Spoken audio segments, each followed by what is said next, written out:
All right, the next part of this chapter, we're going to figure out how to analyze business activities. This is step one of the accounting cycle. So the best way to analyze any business activity is to have a set of questions that you always ask yourself when analyzing any activity. There's two critical questions and there's two enhancing questions. The first critical question is, what did the business get? The second one is, what did the business give away? The first enhancing question is, what did the business earn as in terms of revenues? The second one is, what did the business use, consume, or incur, which is a definition of an expense. The third one is, what does the business owe, liabilities or owner's capital? So even though we're given a list of questions, I do find these 5 questions very pointless because you're forced to memorize these questions. So what I want you guys to do instead is think about each transaction from a logical standpoint. That'll make it much easier. So I'll walk through a bunch of examples with you guys and show you my train of thought, and you can start applying that to your guys' own situation.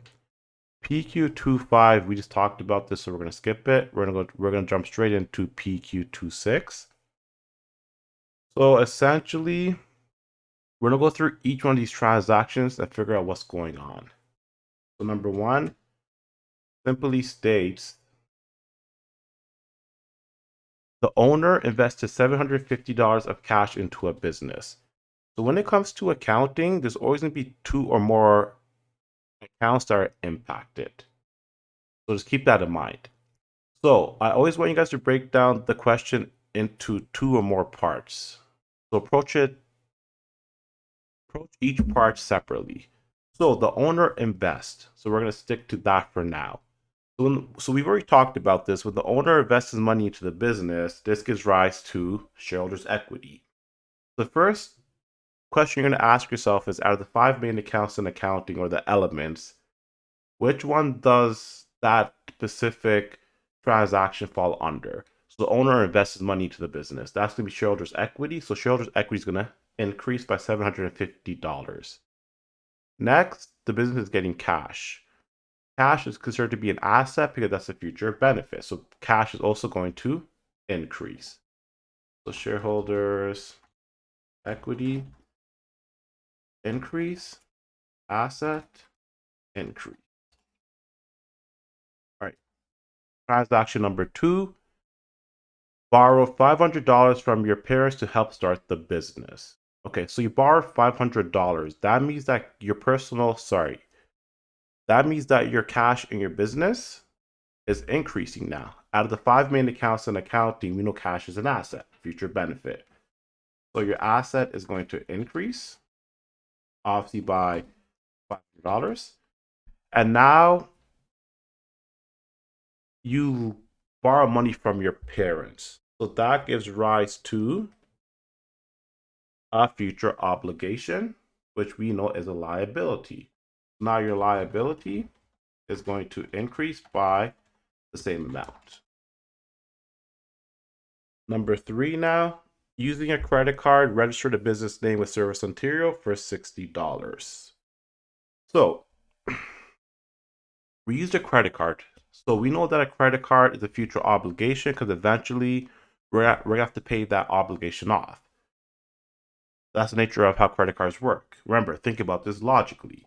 So a credit card is going to be a liability. That means liabilities is going to increase by $60. And now we registered a name with Service Ontario. That gives rise to a future benefit. So that name that we registered is considered to be an intangible asset. An intangible asset is an asset that doesn't have physical substance. That means that we can't physically touch it, but it still provides us with value. So our asset is also going to increase by $60. So to go back to question number 1, let's just make this consistent. The owner invested $750 of cash into a business. Shareholders' equity is going to increase by $750. And then an asset is going to increase by $750 as well.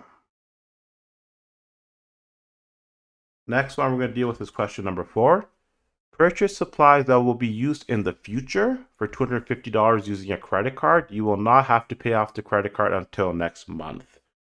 So once again, with this transaction, we use a credit card. So once again, your liability is going to increase by $250. And we use supplies. We purchase supplies, not use them. Purchased and used are two different things. If we use supplies, that will be an expense because that's the cost that we incurred, consumed, or used up. In this case, we purchased them. We haven't used them up yet. And it fully tells you in the example or in the question that they will be used in the future. So that, once again, is a future benefit. It's an asset. So our asset is also going to increase by $250. Number 5, we paid cash for 500 business cards from Staples for $499.99. Sorry, for $49.99 plus HST. So we paid cash. Straightforward, cash is an asset because it's a future benefit, but now our asset is decreasing because we're spending the cash. The cash is leaving our pocket, so we're spending it. So it's going to decrease.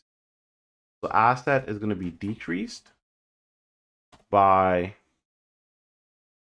$49.99 plus HST. Now let's talk about HST.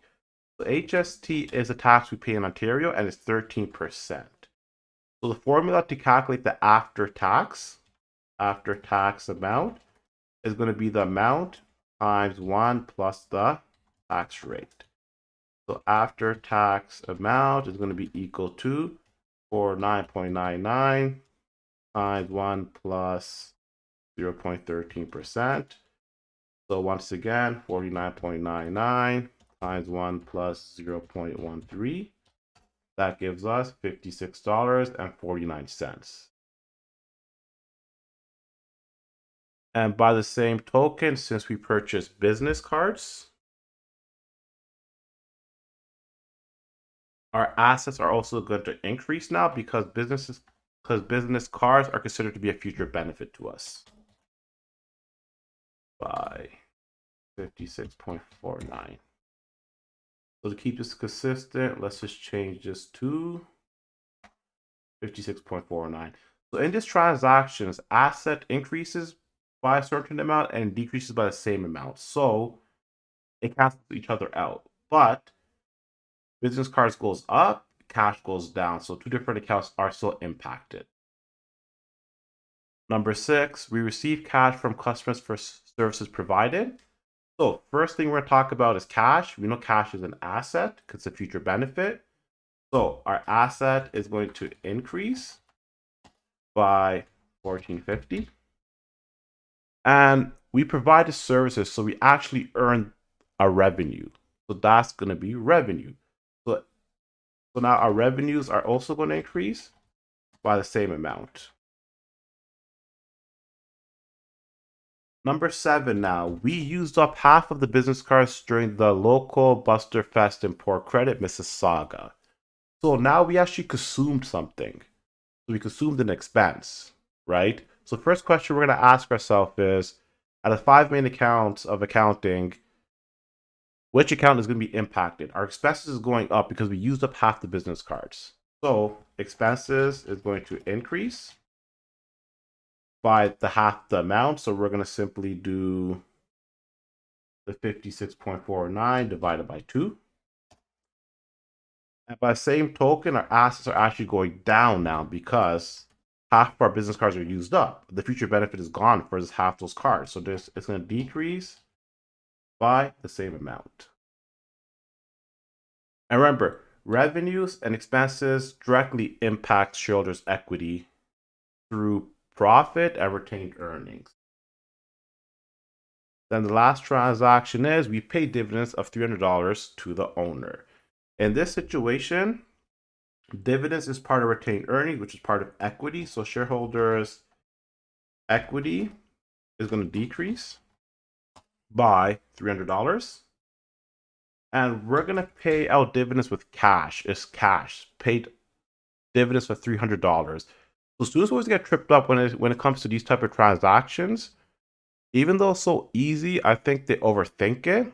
And they think it's too good to be true. It's too easy. So the fact of the matter is we paid $300. Simple as that. That's cash leaving your pocket. So our assets for the same token are also going to decrease by $300. Sorry, by $300.